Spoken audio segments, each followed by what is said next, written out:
like to do cartwheels down here? Come on, guys. No one wants to see that. All right. Well, welcome to the Differencemaker workshop. And today we have 4 guest speakers, 2 who are stuck in traffic. But right now we're going to kick off with Clarke. And we're going to talk to you a little bit about their nonprofits that they created, how they got started, their ideas, the problems that they solve, and hopefully turn this into something that will relate to what you're doing for your Differencemaker projects in the classroom. So our first guest speaker will be Clarke. And Matt is a graduate of UMass Lowell, and he's the founder of Prevention's Possible, a nonprofit organization that he started as the 2014 Differencemaker winner. He's going to tell you a little bit about that. He's gone on to earn his degree in mental health and counseling, and he works with high school students today, and he's done a lot of visits to various high schools. So we're going to watch a short video, and then Matt will talk to you.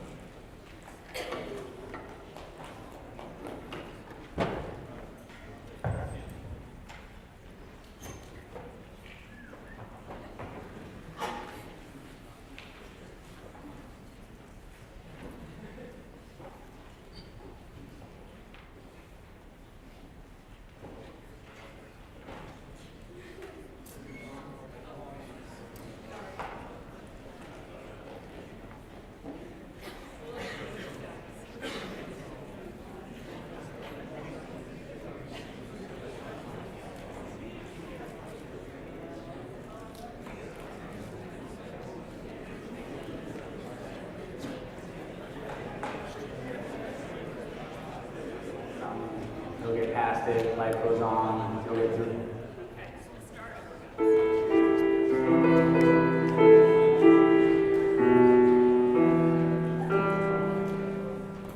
People tell me, you'll get past it, life goes on, you'll get through this. But I don't want it to. Because I get it, wake up every single day. My best friend Paul, he doesn't. I have worked with a number of speakers over the years. Clarke is by far one of the most effective when it comes to promoting the message, to sharing a message about highway safety in a way that is meaningful to the teenage driver. And his acceptance of the fact that he was responsible for that crash is the most important piece, because many speakers will share their story and not take full ownership for the reality of what happened and for the fact that it happened because of them, because of an unwise, unsafe choice. What I liked about Matt is that he's really casual. I mean, he just told us his story and we got to take what we wanted out of it. And I mean, I thought that it kind of spoke to everyone in different ways. It wasn't like a defined message. It was kind of what you, like how you can connect to it. And with that, I think that Matt's speech had a huge impact on people because he was like the living, breathing, like it was him and it happened to him. And the fact that people got to see that, I think it resonated more with them rather than someone just coming in and telling them, don't do drugs, don't do alcohol, like I know people. But Matt actually said it happened to me, it affected me, and my life is like this because of what I did and the choices I made. We left that party. I walked out under the influence, got in the driver's seat of my car. Paul got in the car, passenger seat, and we left that party. Paul died on impact. My first impression of him was when he went up to the stage, was, wow, this guy's kind of like me, and like wearing a backwards hat, and he's kind of just normal, just the way he was talking. He's more like us than most of the other speakers have. But after the speech, my friends are saying how, like, wow, like, Matt was just this regular kid, and look what happened to him. I mean, it could happen to any of us. You're just, one little decision can affect you for the rest of your life. And that's what we left with that day. Matt presents in such a way that is so raw and so like connected to these kids that the message is supremely powerful. And it resonates with these kids more so than I've ever seen or heard. And that's the feedback that I get from a lot of the faculty who are hearing it directly from kids. And I also get a lot from the kids too that, you know, I happen to bump into or whatnot, and they want to talk to me about the mock car crash, and they're kind of say, my God, Matt being up there was unbelievable. What he said, like, I'm not going to forget that. Like, I'm not going to be in this position. I graduate from high school. Everyone moves on, goes off to college, starts their jobs after high school, whatever they're doing. All my friends starting their lives. I'm 18 years old and I'm facing 15 years in jail for the death of my best friend. What Matt said to us, it was uncut. Nothing was fake. You know that what he's saying is definitely going to help you in the long run. And you have to learn from his mistakes. He learned from his own, but we have to learn from his mistakes. Matt just has that way about him that's just comforting. He gets on stage and all of a sudden he has 800 kids comfortable. And that's a big deal for high school kids. And when you can hear a pin drop the entire time he's speaking in a huge auditorium, you know he got them. He got them. He was just himself. He was able to relate to the kids on their level, which is one of the most important aspects of a talk like this. When we have public speakers inside the school to talk to our students, it's very important that they know exactly what it is that they're talking about. And that's what Matt Clarke brought to us. It's a real life story, his own story. My father comes over and meets me on the side. He takes my jacket. He takes my tie, my phone, my wallet. He gives me a hug. And I say goodbye to my father. 19 years old. And I'm going to jail. He's very honest and he's so raw and he's real to them. And I think so many of our kids see themselves in him. And so many of our kids have made the mistake that Matt has made. The only difference is they either haven't gotten caught or no one has been injured or killed as a result of their mistake. I think having Matt come up to the stage and say, I did this, I ended up in jail, and I'm living with this for the rest of my life, resonates with them on a very deep level. When he said what he was when he was younger, he reminds me of just any other student. And it's intriguing to hear something that's hit so close because I know so many people who are like him, or because I feel like it could be me. And his approach isn't that he's above us or below us. He's just one of us, and he does a really good job when he presents himself because it's so down to earth. As soon as Matt spoke, he compelled the audience. He was engaging, and then at the end, they went up to give hugs, to ask questions, to just learn more. And again, there was an immediate effect on students, and I'm sure decisions that came thereafter as a result of listening to Matt. I can't guarantee you that every single person in this room will make the right decisions tomorrow, next year. But I can guarantee you that my rock bottom will prevent somebody else's. I guess.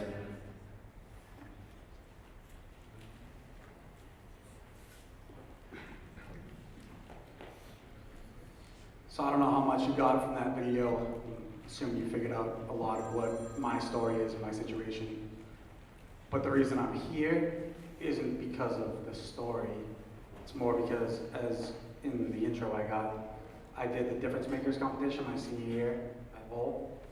And I walked in where everyone was wearing suits and ties and in big teams and had their stuff ready to pitch. And I was wearing a hoodie and a backward snapback, and I was by myself.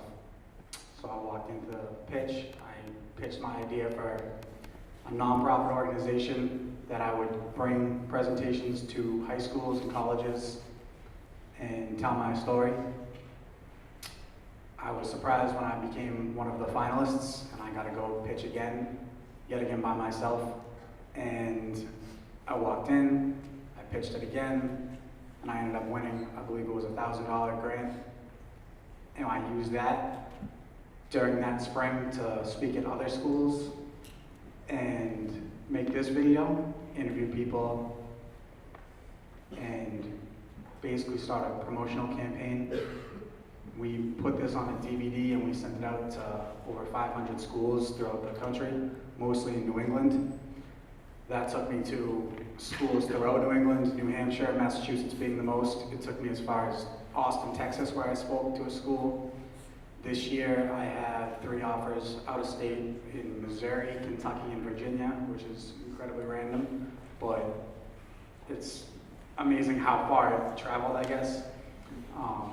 But when I walked in to do the Difference Makers, I didn't even know what it was. They came to my class and they said it was an entrepreneur thing and like an idea challenge, and I was already speaking at schools, so I figured this would be a good opportunity to kind of expand it.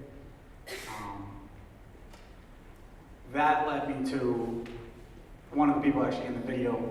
I was at Chelmsford High School right down the road, and one of my former teachers from high school worked there. She introduced me to the school adjustment counselor, and through one of these speeches, I found out what a school adjustment counselor was. Found out that I was interested in pursuing a career in mental health counseling, and I enrolled at in a master's program for mental health counseling and school adjustment counseling that I just finished. And so, oddly enough, you'll hear other people's stories about what the Difference Makers program or the Idea Challenge or whatever it is did for them, but it put me in a position where I was going out and sharing my story, which was important to me, and I believe important to other kids that I spoke to. I never really talked to other than the kids that you see in the video. I don't talk to them much afterwards.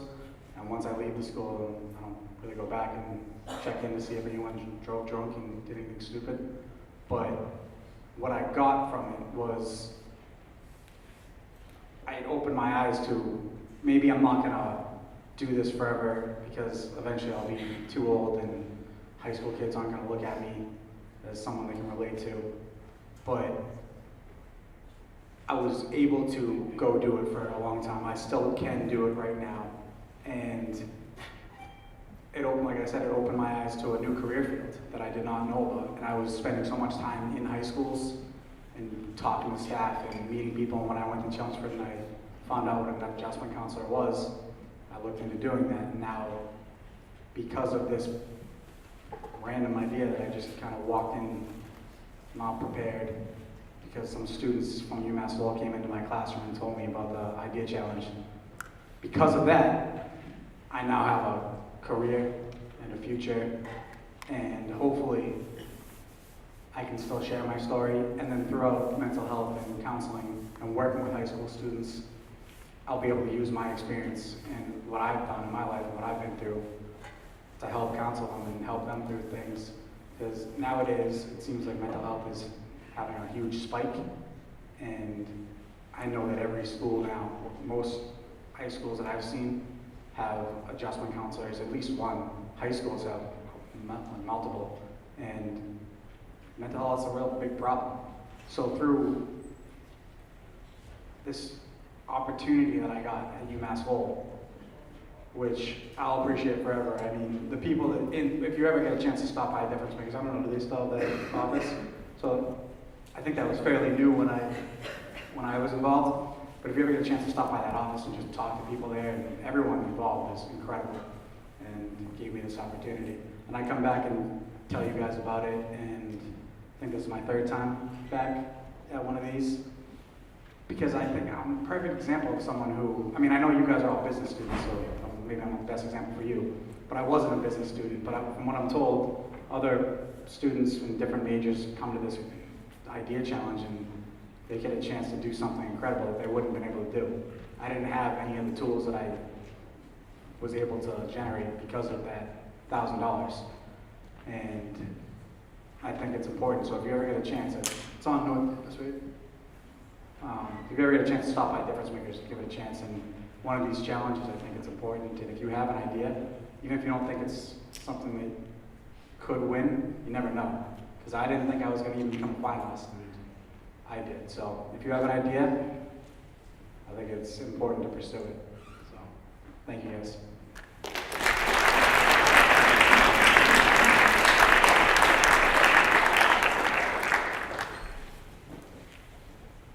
Have any questions that they'd like to ask Matt?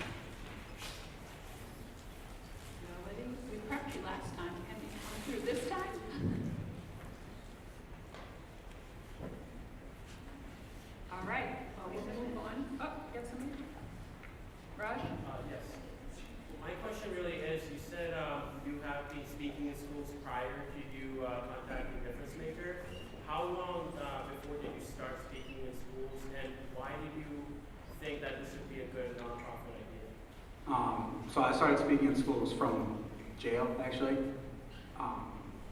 They would bring me out from jail in a jumpsuit and I'd speak at schools, and I hated it. And I thought it was stupid because I never listened to people that came to my schools. So when I got out of jail, I was on probation. I had to do it. I was doing it for probation, my community service. After that was over, I wasn't under any confines. I didn't have to do it the way they wanted me to do it. So I spoke at a couple schools in the way I wanted to speak, and kind of was just more honest. And I didn't stand up there and tell them. I never tell anyone not to drink and drive. That's not my place. I just tell them what I did and what happened to me, and just go through my life and let them make their own choices. And I thought that was important, so I was doing that. And then why I thought it would be a good idea for a nonprofit was because I wasn't able to set up a promotional campaign or any business. I didn't know anything about business, and I didn't know how to get my foot in the door to schools. So it just gave me a good opportunity that I could get my foot in the door. All right. Well, we are going to move on to Bianca. And Bianca has a really interesting background. She is a designer, photographer, adventurer, and supporter of the arts. She's been on the Lowell Cultural Council since 2017. She has 19 years of international education and event management experience, for all you people that tell me you want to do event management. And she owns BRM Production Management and helps, I love this, helps clients turn their napkin ideas into reality.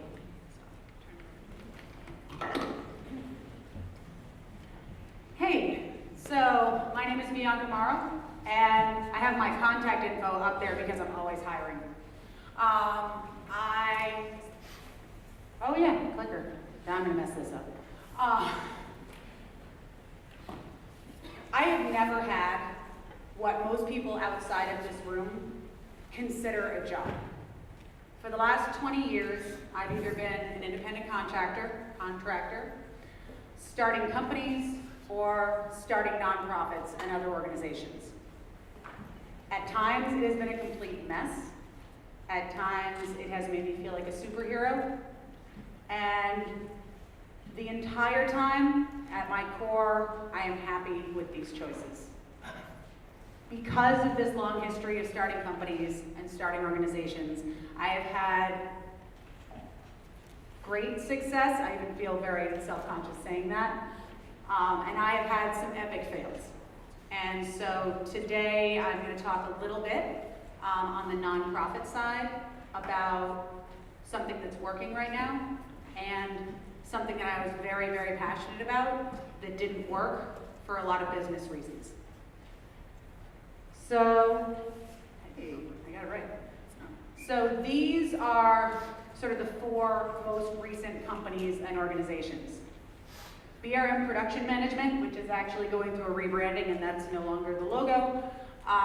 That is what I consider my baby. That's my for-profit. It's my baby. We turn napkin sketches into reality in the entertainment industry.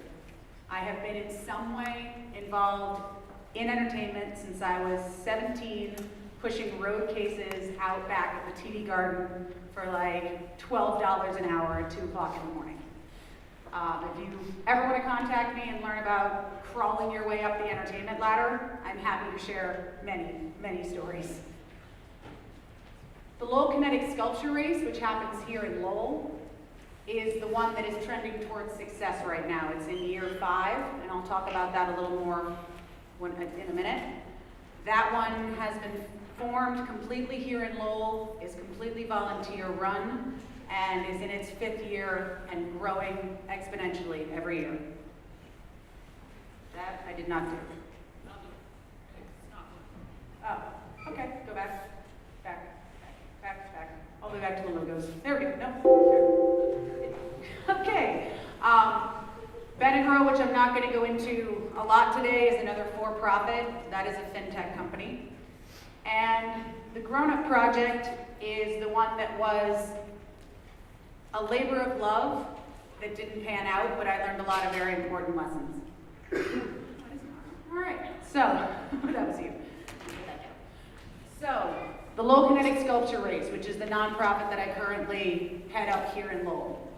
The mission statement is a mouthful, but it reads, LKSR inspires the engineers and the visionaries of the future by promoting the synthesis of the STEM fields, the arts, disruptive innovation, and physical activity.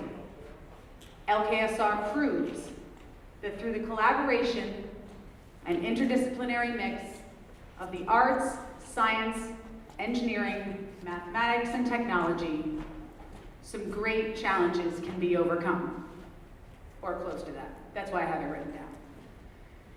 This started in 2015, 2014 technically. I had just come off the road from a pop tour. I hadn't been anywhere or lived anywhere for about 10 years. I was living out of a suitcase and hotel rooms and tour buses. And someone came up to me at Brewed Awakening Coffee House right on Market Street and said, hey, I know this adjunct art professor at UMass Lowell who saw this race one time out in California and wants to know if we can do it here. Some people are addicted to work, some people are addicted to the gym, some people are addicted to other things. My addiction is when someone says, do you think this is possible? So every company and organization that I have started is based on inspiration of some kind. And the inspiration to pursue the Lowell Kinetic Sculpture Race came out of the passion for inspiration that I have of wanting to expose more students, more adults, more people in the community to the concept of solving problems through an interdisciplinary mix of the arts and sciences.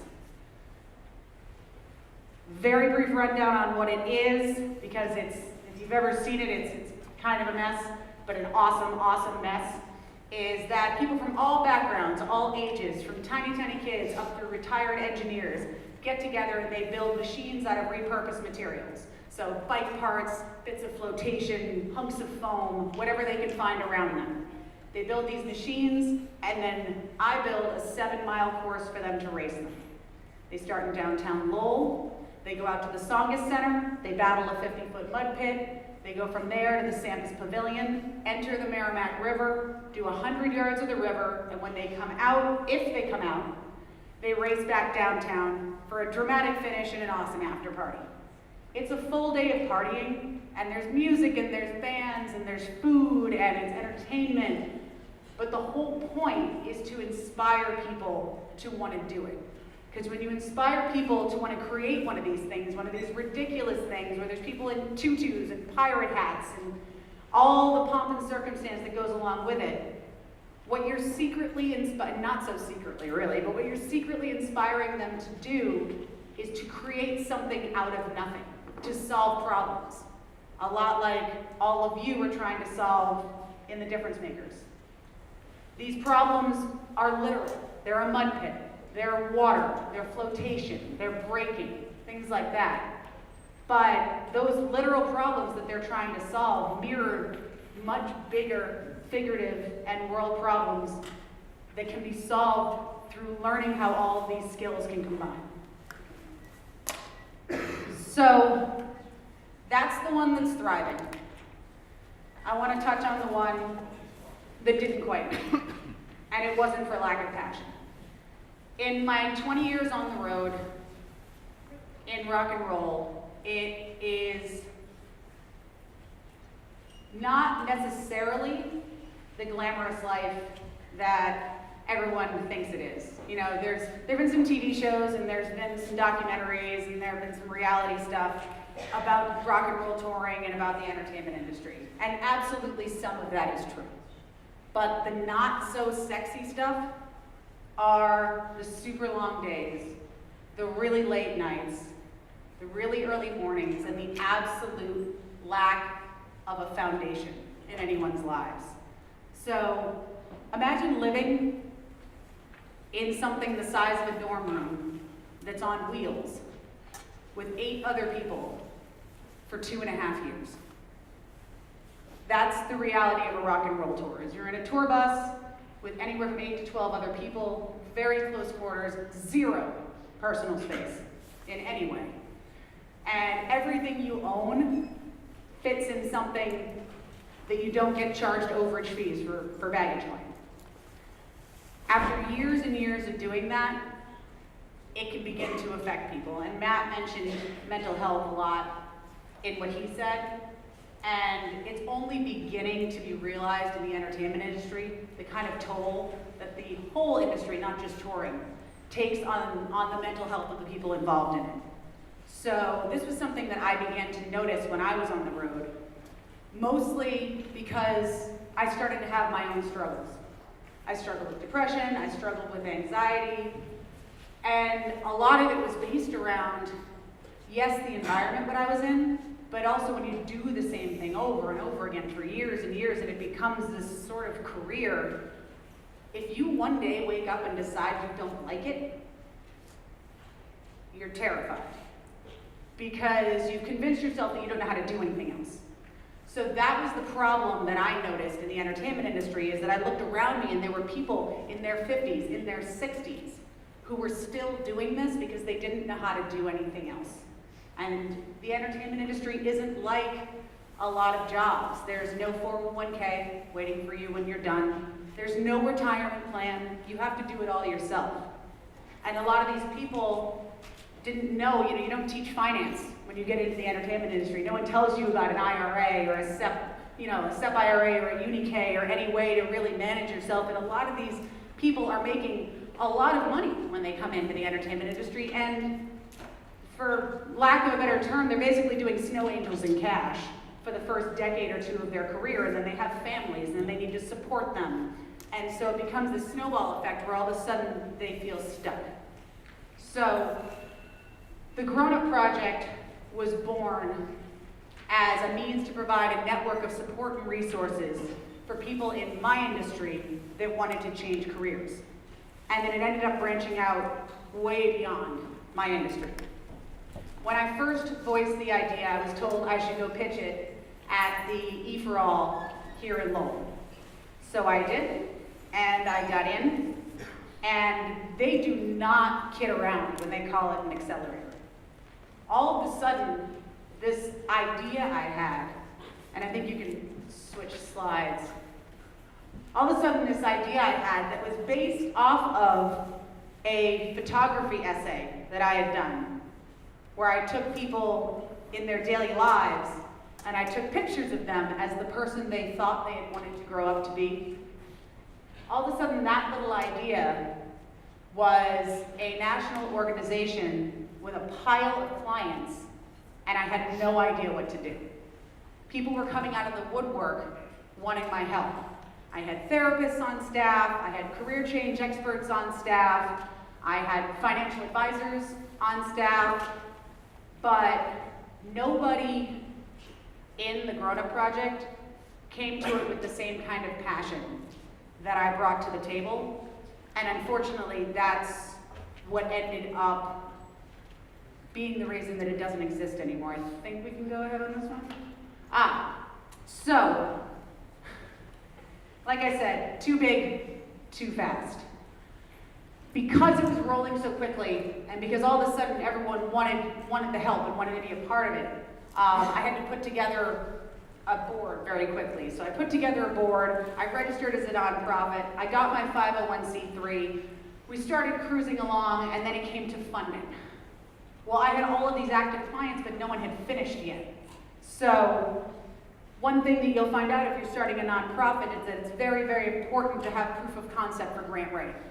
Grant writing is something I do all the time now, but then I had absolutely no idea what I was doing. So I'm fumbling around in the dark, trying to write grants, trying to do all this stuff, and I realized that I need another source of income for this. I can't rely on grants. And that's what a lot of you may find out if you start nonprofits. Grants are wonderful, but it's a roll of the dice. You can be the best grant writer in the world, but the amount of funding is always limited. So I started yet another company called TGP Experiences to help fund the Grown Up Project. It was an arm of the Grown Up Project, and what it did was give everyday people who are happy in their jobs, happy in their lives, happy in their careers, the opportunity to experience somebody else's career for a weekend. So you want to go drive NASCAR? We would take you to NASCAR. You drive for the day and learn. You want to go be an astronaut?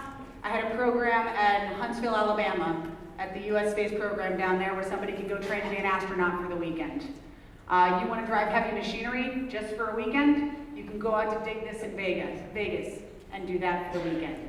And that worked, but what happened was the business side took over and the passion went away.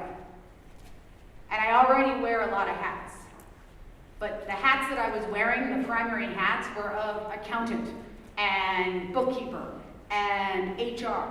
And these were not the reasons that I started the Grown Up Project. I started the Grown Up Project to help people like me, and that part of it was fading. And with it, large pieces of my soul. So, we decided to close the doors on the Grown Up Project last year, and it was the hardest decision that I have ever had to make. I really don't like to give up on things. And I don't consider it giving up now, even though I did then. Deciding to walk away from something that was your idea is awful. But sometimes, and you'll know when it's the right thing to do. It is, I'm not gonna kid around, it was really tough. But we weren't doing what I set out to do for the right reasons. So, the reason that the kinetic race, on the other hand, is thriving is because I learned so many lessons throughout the evolution of the Grown Up Project, and I took it slow. The first couple years of the kinetic race, there was just me and a co-organizer, working our butts off. We had to raise money, we had to do the marketing, we had to do the advertising, the production, all the partnership and sponsorship. We had to do all the merchandising, all the volunteer coordination, everything ourselves. But when you take it slow, you find out who's really with you. So, instead of going right out of the gate, incorporating it and making a nonprofit, the Lowell Kinetic Sculpture Race still lives with a fiscal agent. And some of you may know what that is. Most of you as business students probably already know what that is. But just in brief, it is essentially the bookkeeper, the bank, and the accountant for a company that is not incorporated, mostly a nonprofit. And learning to leverage a fiscal agent is extremely important because that can save a fledgling nonprofit a whole lot of money, and you can learn from that fiscal agent how to do the business side. Because a lot of people, when you have ideas, as Matt mentioned, you have an idea. You aren't all of a sudden an MBA. Nobody wakes up one morning going, I'd like to start a business, and then if you don't already have an MBA, you're not suddenly an MBA, you're learning as you go, and so much of that can get in the way of your passion, that leveraging something like a fiscal agent can really help you get through the first couple of years without sucking your soul dry. I put up there the constant passion checks. You'll hear a whole lot of people in self-help, in entrepreneurship speeches, many of the people that I consider mentors, the Simon Sinek's of the world, the Taran Longos. They'll all talk about finding and remembering your why. And it sounds really cliche, but a lot of cliches come out of stuff that is really, really true. If you don't still want to do this every day when you wake up, then it might not be the right thing, and you might need to have some serious conversations with yourself about it. And although raising, $50,000 to $100,000 a year for the race has never gotten any easier, finding 150 volunteers has never gotten any easier. At my core, when I wake up in the morning, I still want to do it. And that's what's important. I think we're basically done here. Yep, that's just a review. Wait to incorporate, wait. find the people who are really in it with you, the ones who will stick around, and make them your board of directors. Because if they've been with you for 3 years, they'll probably stick with you a little bit longer. And finally, I want to just, in this crazy sporadic rambling that I've done, leave you with one thing. The person that has the tenacity, that has the passion, that has the idea to start any company or organization, very rarely is that person the same one who should be running it on a day-to-day basis. And that's what trips up so many entrepreneurs, is that just because you're the right person to drag this thing into existence does not mean that you're the right person to be the HR, to be the accountant, to be the bookkeeper, and that's okay. But know that when you start this thing, be honest with yourself. Do you want to run the day-to-day? And if the answer is no, that's fine. But start looking for someone, a partner, an employee, someone to work with you that is that person. Because no organization or company will ever survive without the vital day-to-day operations management.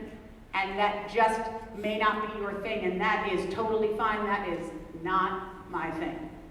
But I've been very lucky and very committed to seeking those people out and placing them into the roles that will help these companies survive, and flipping the keys and saying, it's yours now. I'm here, but it's yours now, and you're going to keep it going. So, I think that's it. Thank you.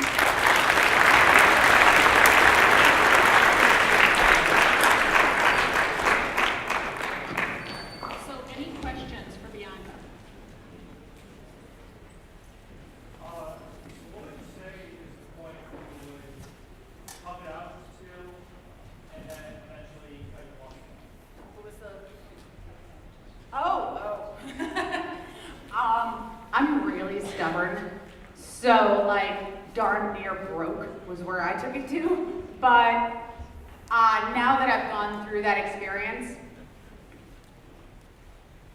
write a business plan. Like, not, and you should probably block your ears, like, not the 30-page thing that, okay, not the 30-page thing that people sometimes require, but write a one-page plan that you can keep on your phone, that you can stick on your wall, make it the desktop on your laptop, but make a plan and check in with that plan. It doesn't have to be every day, although I do stare at it pretty much every day, but it can even be once a week, once a month. And when things start to diverge too dramatically from that plan, and not in a pivot kind of way, because pivoting's good. Sometimes you wake up one morning and you're like, this isn't working, I need to change how it's working. Trust your instinct. You will know when it's time to let go. Part of you will know. You know, it's really all about being super honest with yourself and reflective and quiet and going, is this still the right thing to do for me? And is this still the right thing to do for the organization and the people that it serves? Thank you very much.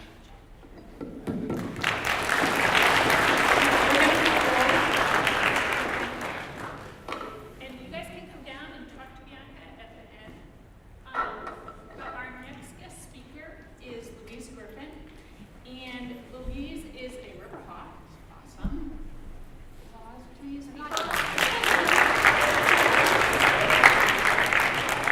And she is president of Zack's Team Foundation. And it's a nonprofit organization which she started in 2014 in memory of her youngest son, Zack, who passed away due to accidental opioid overdose. In 2014, she also began Coping Today, a support group for others and families. And in 2016, she was appointed to the Lowell City Council, the Opiate Task Force.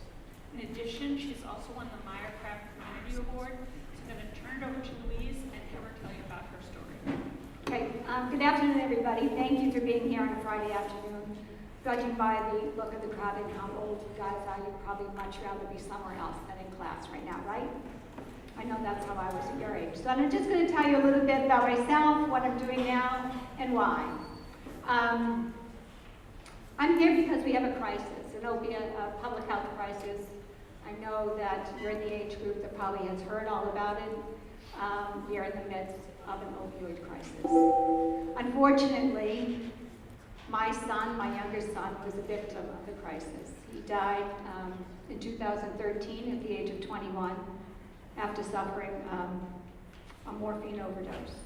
I was going to show you pictures of before and after, but I'm going to spare you from that. So what do? We founded Zack's Teens Foundation after Zachary passed away. And so one of the things we do is what I'm going to do right now. I'm going to share a little bit about the opioid crisis, where we are. I'm sure I won't bore you too much with it, but I just want to share some statistics with it. Once again, just looking out in the crowd, your lives, or some of you have probably been affected by the epidemic, whether you know friends that are suffering from substance use disorder. You may have a family member yourself. Kids your age are losing their parents now. Some are losing their grandparents. And if you have been affected by it, my heart does go out to you. Drug overdose is the leading cause of death, accidental death in the United States, exceeding deaths from automobile accidents. In 2017, there were over 70,000 deaths. In Massachusetts, there were 1,974. So just to put it into perspective, imagine if 3 737 airplanes crashed 3 days in a row. That's how many lives are being lost. Currently, there are about 25 million Americans that suffer from this disease, but only about 10% of them get treatment, largely because of the stigma and shame associated with the disease. 4 out of 5 people using heroin right now, or actually it's not even heroin now, it's fentanyl now, started out using painkillers, mostly prescription painkillers. The folks that that are dying from the disease are your age, largely white, largely male, though the female and middle class. So young women are catching up, and actually it's women 55 and older are starting to be the new casualties of this disease. And looking how we got here, it's actually pretty simple. The United States represents 5% of the population of the world, but yet we consume 80% of opioids produced. There's high availability, and most people associate it with low risk, right? They're thinking you take a pill, what can be bad, what can be wrong with the pill? It's prescribed to us. People take it, so there was no sense that these pills that people were taking were highly addictive. So the total effect really was increased use and increased death. When the supply wasn't available anymore, entrepreneurs called drug dealers came in, the Mexican cartels. And they brought not only heroin, they brought fentanyl with them. And fentanyl is really what we're seeing nowadays. And I'm going to go off topic just for 1 second, because we educate and bring awareness, and I feel compelled to bring awareness because I was at a funeral this week. A friend of mine lost his son. He was 26 years old. He was a pot smoker. The pot was laced with fentanyl. He's dead today. We buried him yesterday. So my message, and I know I'm a mom, and I'm going to sound like a mom. You're like, I didn't come here to listen to my mom, but I do have to say, if you're buying, and you're buying it off the street, please be careful. The drugs were bought in this area. The pot is laced with fentanyl, and it can kill you. So please, please, please be careful. So wanting to take my experience and turn it into something to give me more a sense of purpose. It's very hard to be a mom and to bury your kids. I know that it's an experience that you've had, but if you've had to bury anybody, the pain of grief can be overwhelming at times. And looking to find some way to help out during the crisis. When Zachary died in 2013, people really weren't talking about it much. I decided in his obituary to put that the reason why he died. I didn't say that he died unexpectedly. I wanted people to know that he suffered from substance use disorder, that I was never ashamed of him, and that I thought if people could learn from my experiences, that I would share them with them. And as a result, I go out to high schools, I participated in public service announcements. In the Commonwealth of Mass, I participated in 2 movies. If you're from Lowell, you might have seen If Only. That's a movie that I worked with the Wahlberg Foundation on. And just continue to tell the story so that people can be spared some of the pain that I've had. So to be part of the solution, I like something that former President Barack Obama said. It's not somebody else's kids. Replace kids with it's not somebody else's friends, family, loved ones, cousins, nephews, nieces, brothers, sisters, whatever. It's our kids.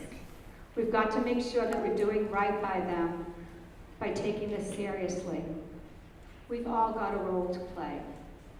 And I've thought about his words often and thought about we do have a role to play. We need to show empathy, compassion, and above all, provide hope to folks. So we created Zack's Team Foundation because what we found out is a lot of people don't have access to treatment. You know, I'm fairly lucky. I really have, with the exception of losing my son, I've lived a fairly charmed life. I've had good jobs. I worked at UMass Lowell for over 20 years. We were able to provide the money that he needed to go to treatment. Other people aren't that lucky. And oftentimes what happens with people, because they don't have access to treatment, they don't have the funds needed, just don't do treatment. And their lives continue a downward spiral. So we found the foundation in order to provide treatment scholarships for scholarships for treatment or sober living after they complete treatment. In addition, you know, we go out, we talk, hoping by spreading education and awareness, we can help reduce the stigma and shame often associated with this disease. You know, we just started as an idea in the backyard, so my heart aches by Bianca. I have written grants and learned the, you know, I actually administer grants for a living. I was the director of sponsored programs here in Lowell for many, many years, so managed the external funding that came in. And, you know, I used to feel bad for our faculty members that would write grants and they'd get rejected, and I would feel bad for them because I knew they put in so much effort to get these grants out. And then I experienced rejection firsthand when I write these grants and someone would say no. And I go, how the heck can you say no? This is a great idea, we're saving lives. But to Bianca's point, there's only so much money going around and you really have to align with the foundation's mission, not necessarily yours. But we have a lot of fundraisers, we have a GoFundMe page. We use social media a lot to get our message out. We have a Facebook page, it's Zack's Team if you're interested, and Zack spelled with a K. We have a website, zacksteam.org, and we also have our Twitter account. Since launching the foundation, we've opened 2 sober homes. We have one in Portland, Maine, and one in Lowell, Mass. We have provided treatment or sober living scholarships to 175 young adults, and we do a lot of community outreach, particularly in the Merrimack Valley area. So this is going to be my, I'm going to call this the education portion. My son died because he was living with others that didn't understand the signs of an overdose. I'm not sure how many of you live in dorms, but I'm going to assume that many of you in here do.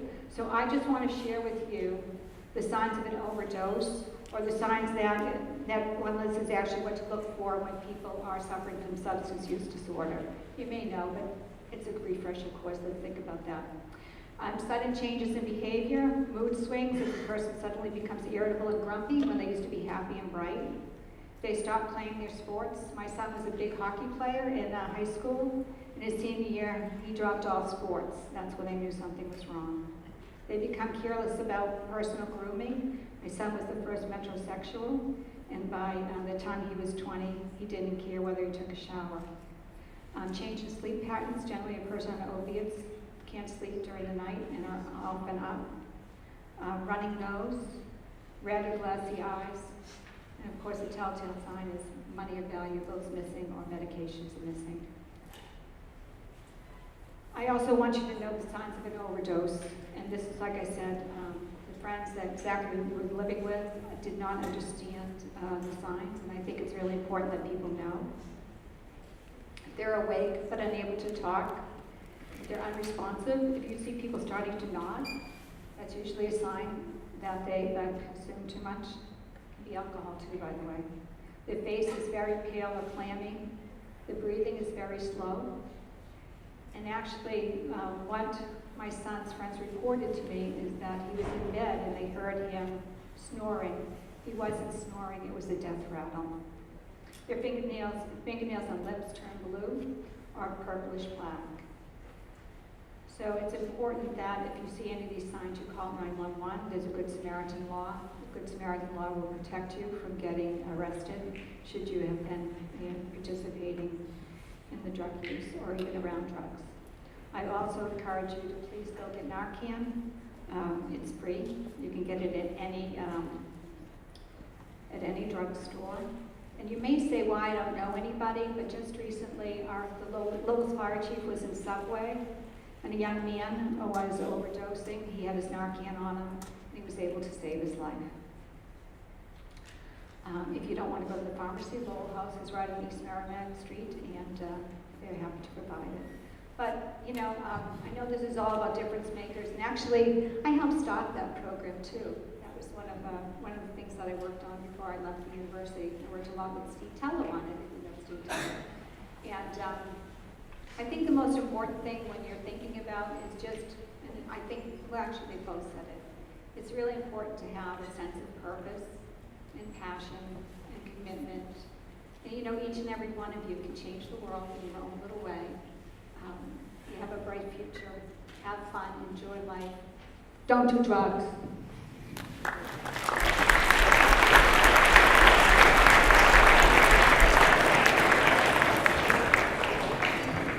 Thank you very much. Does anyone have any questions they'd like to ask Louise? If you'd like to talk to her at the end, feel free to come down. We're happy to talk to you. So our next guest is Tuan, who made it up from Boston despite the horrible traffic. He is the CEO and founder. Guys, he is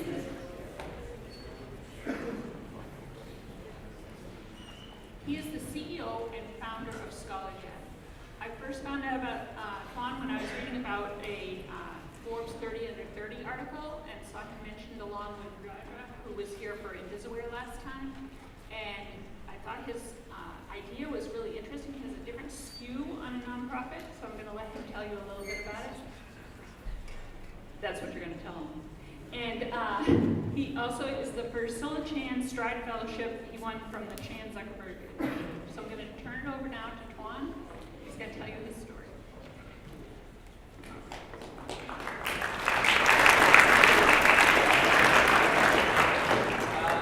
Can you guys hear me okay? This is way too big. All right. Is there a mic?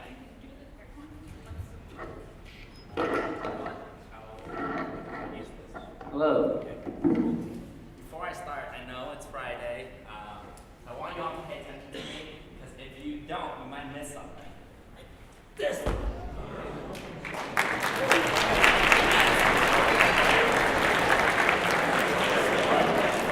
Just like that. Show's over. Just kidding. All right. Thank you. It's an absolute pleasure to be here. I just want to get a sense of the room. Everyone's here are all freshmen, right?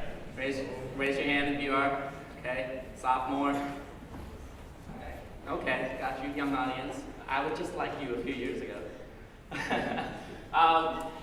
Okay, let's dive into it. I have a quick version of this because I want to primarily help answer a lot of questions that you might have. This is one of the biggest crowd I've ever presented in front of, and I really appreciate this. So, again, my name is Tuan. I'm the CEO and co-founder of ScholarJet, and I want to start out with the premise of the fact that back in the day, the survival of civilization was largely dependent upon farmers, right? That means the output of the farmer is really depending upon the amount of land that you have.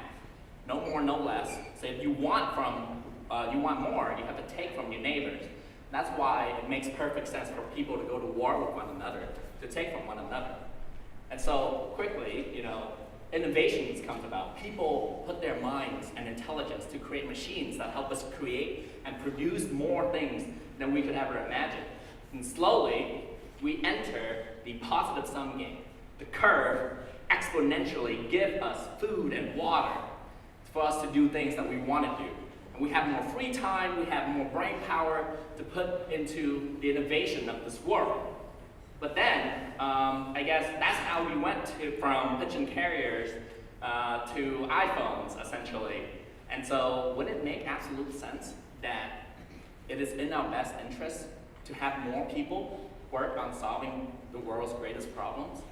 More people putting their minds to basically innovate? Because oftentimes we don't notice is that there's only a few, little amount of people in this world sitting in this room to actually enter the innovation economy. What I mean by that is, would it make sense to there's 7 billion people on this planet. It is great to have, say, 100 million people working on solving for a cure for cancer. What if we can extend our opportunity to 4 billion people? Or maybe even 7 billion people? Then we can potentially help find a cure for cancer much, much faster and apply that problem to apply that framework to essentially anything, right? And so, but the problem is that 80% of the entire planet is living under adulthood, right? And so you're very fortunate to be sitting here. And my family was just part of those numbers that I just mentioned, because I came here when I was 10 from Vietnam. I grew up in Dorchester. Who's here from Dorchester? So back in the day when Dorchester wasn't as friendly as it is now, I was sponsored here by my stepdad. We didn't understand a single word of English. And it was just me, my older brother, and my mom. That's me in the middle. We didn't understand English, so we heavily relied on our stepdad in order to order pizza, do whatever. But quickly, we essentially was put in the situation where we didn't ask for. He became abusive very quickly, and we have to find a way to escape.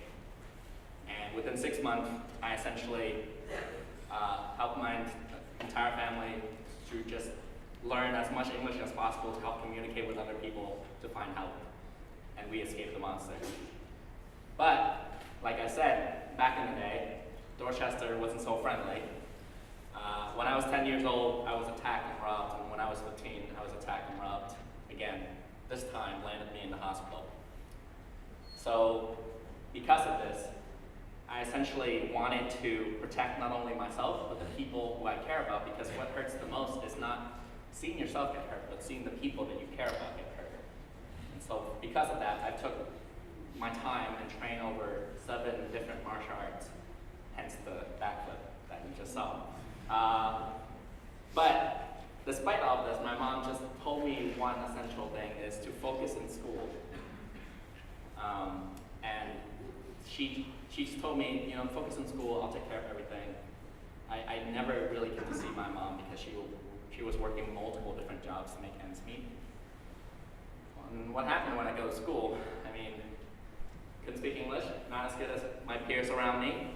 Not as good as I am now, but I was asking a lot of questions because I was curious. But if you know within the classroom, if you ask a question, that means you're dumb. You don't know it. You don't know what you're talking about. And so I was laughed at a lot, and I was bullied because I was asking so many damn questions that people get annoyed.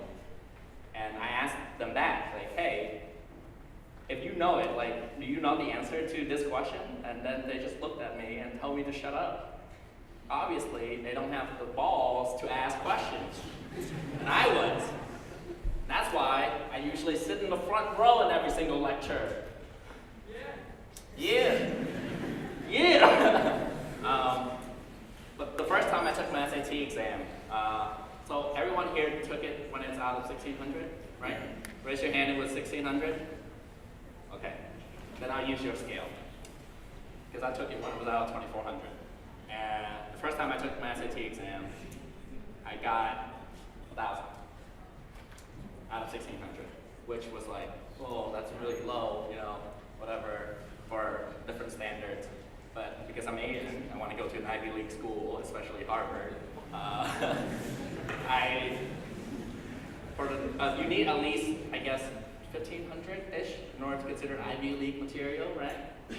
And so for the 3 months that I was trying to take the SAT exam 3 times over, I took over 27 practice exam and got my score from 1,000 to 1,400 within 3 months after 27 practice exams.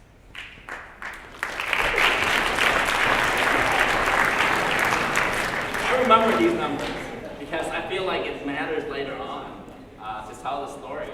But you know, after that, I got accepted into Northeastern University, which was great, but it cost $40,000 in 2013.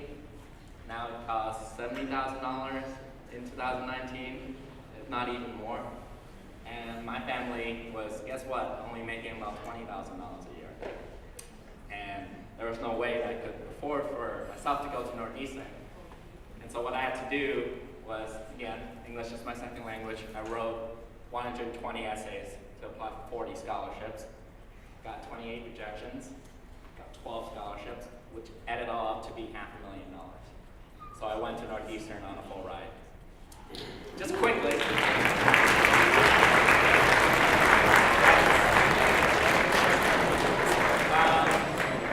Quickly, guess what major I majored in? Just yell it out. Philosophy. No. Yes. Nope. All right. Awesome. All right. Most of you are wrong.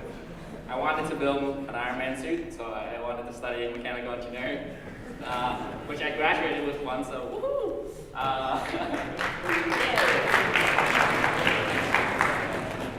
But basically, look back on my family and sort of like the theme that I threw out in the very beginning. Like we could have been the people who would not been able to make it if it wasn't for the opportunities that was presented in front of us, and it wasn't for the hard work that we put in. We would have been overlooked. And if I didn't essentially make it through sort of like most of the obstacles throughout my life, I wouldn't be standing here today. And I feel like there are a lot more people out there who are struggling with the same thing in many multifaceted ways, and I just believe that if we can bring the opportunity to those people, we can essentially help the world innovate to become a better future. And that's why I created my company, ScholarJet. Don't really worry about the description, I'll explain to you. Very simple. We helped undergraduate college students and maybe potentially recent grads pretty soon to earn scholarship without having to write essays and getting a job without submitting a resume. Ooh, you want to learn more, huh? In fact, like all of you should sign up after this. It's a shameless plug. We partner with companies to create these skill-based competitions that essentially describe the job description that they're looking to hire. Instead of posting boring jobs online, we tell them to create a competition that has a scholarship attached. Right? So if you're looking to, I mean, look at all of these. Sales pitch, product design, blah. These are just examples. The pillars that we focus on is more of like business, arts, science, engineering, and more, etc. But I'll walk you through some of this as an example. So a company wanted to hire salespeople. Instead of do a traditional sales application looking through resumes, the competition was to ask the kids to create a 1 to 2 minutes commercial pitching about an everyday product that they like. And he got hired after pitching create a video about movie pass, and you know how that will go down. But essentially, he stood out, he won a $1,000 scholarship, and he got hired. That's essentially how our model works. Usually there's one student who applied, but anybody in between can potentially be hired. So this is an experiential learning aspect, but also a way for you to sort of like get scholarship by doing the things that you love, rather than writing essays, which is really boring, in my opinion. But there's a lot more. There's product design, there's computer science, right now on our platform we have over $21,000 in competition right now, catered to multiple different majors. So this is our current progress so far. I've started this when I was 20 years old. And this is 3 years in cumulative, damn it, I gave my age away. But yeah, it's a lot of work in progress, and I'm just really proud of the fact that I'm you, and probably CEO is the forefront facing of the company, but I owe it a lot to my team, whom I met at Northeastern as well. We were recently recognized as fourth 30 under 30 in 2019, so.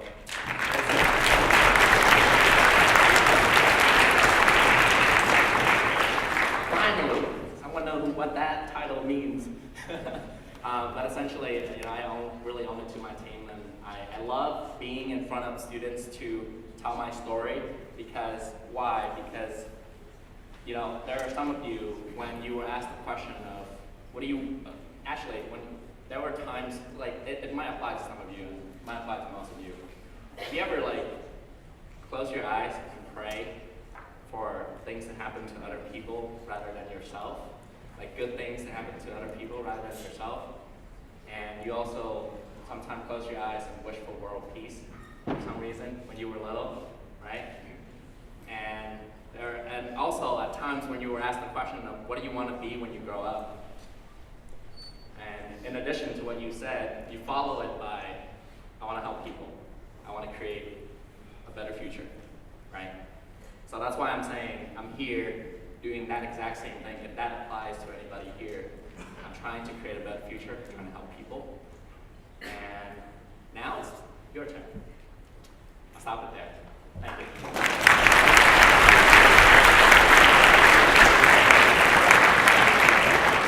Any questions they'd like to ask Tuan? Any questions?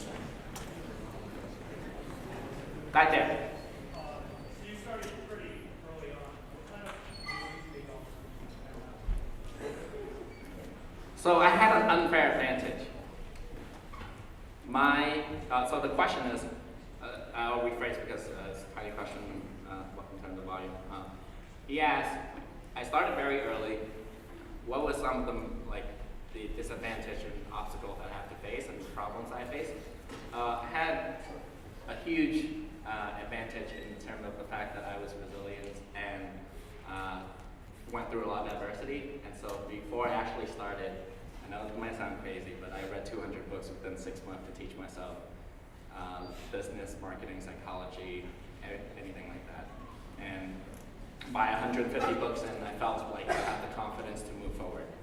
I read a lot of biographies as well. And so with that in mind, every single problem that I faced, I read a book on that problem to help me solve it. I had zero network at the very beginning. My LinkedIn was like 100, which is probably all of my friends. And then slowly now it's just recently surpassed 3,000.